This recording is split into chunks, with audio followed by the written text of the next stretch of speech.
কুৎসা রটনা করা, চগলখড়ি করা, এটাও আত্মীয়তা সম্পর্কের মধ্যে প্রভাব, যেটা খুতবার শুরুতে আপনাদেরকে ইঙ্গিত দিয়েছিলাম যে অনেকে আছেন সবার সাথে ভালো সম্পর্ক, কিন্তু উনি আবার আত্মীয়দের মধ্যে ফাটল ধরান চগলখড়ি করার মাধ্যমে, যে তোমার সম্পর্কে অমুক এটা বলেছে, তোমার সম্পর্কে অমুক এটা বলেছে। এটাও কিন্তু একটা কারণ। আপনি অনেক মানুষ আছেন যে যখন দেখতে পান, মানে ভালো সম্পর্ক যখন দেখতে পান দুই আত্মীয়র মধ্যে, তখন সেখানে যে কাজ করেন, এটা ওনার কাজ, পেশা। যখন ভালো সম্পর্ক দেখতে পায় দুজনের মধ্যে, ওনার কাজই হলো এই দুজনের মধ্যে কীভাবে ফাটল ধরানো যাবে এই চেষ্টা করা। আর আত্মীয়র মধ্যে হলেও তো এরকম মানুষ থাকে সবসময়, চলছে ভালো মতো, আবার যদি সমস্যাও হয় সেখানে যে মানে উনি তেল দেন, পেট্রোল ঢালেন, মানে আরও যাতে আগুনটা আরও বাড়ে তাদের মধ্যে।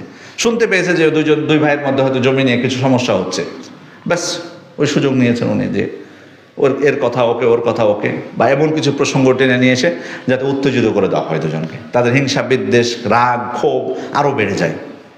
এই ভূমিকা অনেকে থাকেন। এটাও কিন্তু আত্মীয়দের মধ্যে, এটা সজাগ থাকতে হবে প্রত্যেকে আমাদেরকে সজাগ থাকতে হবে যে বাইরের তৃতীয় পক্ষ এসে আপনার কি প্রভাব বিস্তার করছে কিনা, নাকি আসলে সমস্যা।